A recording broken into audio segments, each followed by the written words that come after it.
원장님 뉴스나 인터넷에서 보면은 변호사, 판사는 벌써부터 GPT가 대체한다 이런 얘기 많이 나오잖아요. 실제로 지금도 좀 대체가 될걸요?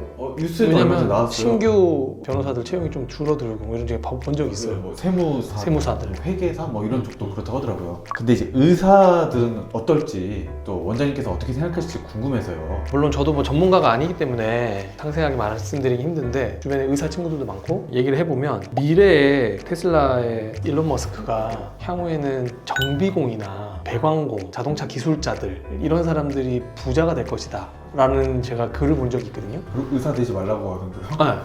그래서 그걸 보고서 이 세계의 공통점이 뭐냐면 진단을 하는 게 아니라 실제로 뭔가를 행동을 해야 되는 업종인 거죠. 그러니까 머리로 하는 일도 있지만 진단을 한 다음에 진단이 끝이 아니고 이걸로 실제로 그거를 고쳐내야 되는 직장이잖아요. 그러니까 치과 중에도 과가 여러 개 있어요. 방사선과가 있고 구강내과도 있어요. 구강내과에서도 이런 치료를 하는 건 있지만 질병을 감별 진단하고 엑스레이를 보고 그걸 판단을 하고 이런 류의 문제는 제가 보기에는 대체되기가 너무 쉽다. 그러지 않겠어요? 왜냐하면 모든 엑스레이 정보를 다 넣고 내 엑스레이를 딱 넣었을 때 100%는 아니겠지만 얼추 비슷한 거를 다른 거를 찾아내기가 쉬울 거 아니에요. 틀린 그림 찾아내는 것처럼 그거를 치료하는 거는 다른 문제인 거죠. AI가 치료를 할 수는 없잖아요. 물론 로봇이 치료할 수는 있지. 로봇이 직접 입 안에 있는 충치 정도를 제거하는 것까지는 모르겠어요. 혀도 있고 이제 위험한 구조물들이 많잖아요. 로봇이 물론 정비를 할 수도 있지만 손으로 하는 것들을 완벽하게 대체하기에는 제가 보기에는 아주 오랜 시간이 걸리지 않을까. 그래서 치과 의사는 제가 어디서 얼핏 봤는데 AI가 많이 발달하더라도 살아남는 직종 중에 하나던데요. 근데 의사들 중에도 지금도 그런 생각 들어요. 저도 챗GPT 엄청 많이 쓰거든요. 뭐 조금만 하면 다 물어봐요. 예를 들어서 제가 처음 보는 약이야. 환자가 근데 드시는데요. 그러면은 이 약을 치과 치료하는데 금기증인지 아닌지 궁금하잖아요. 옛날 같으면은 그거 약학사전 찾아가지고 제가 그거 다 보고 며칠을 끊어야 되고 이게 금기인지 먹어도 되는지 대체약은 없는지 이런 거를 부작용은 없는지 보잖아요.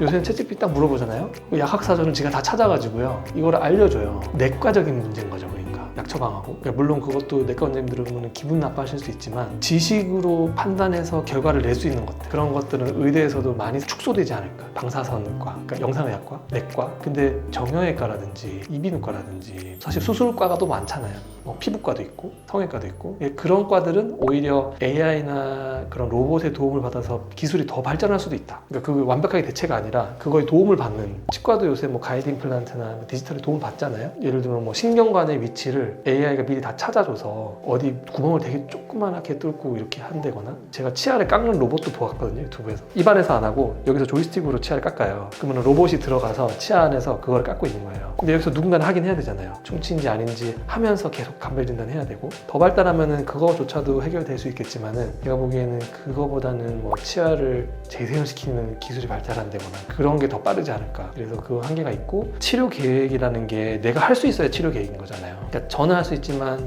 갓 졸업한 선생님들은 할 수 없는 치료들도 있거든요. 아니면 저보다 훨씬 잘하시는 원장님들은 할 수 있지만 저는 못하는 게 있고 이 치아 나는 살릴 수 있는데 이 선생님 봤을 때는 빼는 게 나을 수 있고 왜냐면 내 기술로는 이게 한계가 있고 내 기술로는 이건 할 수 있을 것 같고 그 진단이라는 것도 의사의 그 능력치에 따라 너무 다르기 때문에 보편적으로 해서 어떤 거를 치료한다 이렇게 하는 거는 굉장히 제한이 있을 것 같고 대신에 이제 진단하는 머리를 쓰는 데까지는 도움을 많이 받을 수 있겠죠. 환자분들도 도움을 많이 받을 수 있고 입안에 뭐 상처가 생겼어요. 사진 찍어서 올리면 감별 진단을 할 수 있는 거예요. 내 스스로. 그래서 저도 요새는 AI 많이 씁니다. 이 임플란트 나사가 어디 임플란트인지 내 챗GPT한테 물어보면 대략 알려줘요. 그러니까 우리 병원에서 심은 게 아닌데 임플란트 회사를 알아야 될 때가 있거든요. 이렇게 부품이 다 달라요. 아까 말 수술 기구만 다른 게 아니라 위에 올라가는 부품도 다 다르거든요. 그럼 사진을 올려. 얘가 대략 알려줘요. 요거 내에서 하나일 것 같은데? 라고 이렇게 알려줘요. 그래? 그러면 이걸 한번 찾아봐줘. 더 깊게. 그러면 라인업 쫙 알려주고 이거의 가능성이 많은데 그러면 이거랑 호환되는 드라이버는 뭐고 오스템이랑 호환이 되고 안 되고 뭐 다 알려줘요. 들어봤던가요? 맞아요. 그렇게 참고가 되죠. 근데 그거 가지고 이제 진료를 해야 되니까 그건 의사의 일이죠. 치과 쪽에서는 오히려 좋은 일들이 더 도움을 받을 수 있는 일들이 좀 더 많지 않을까 생각이 듭니다.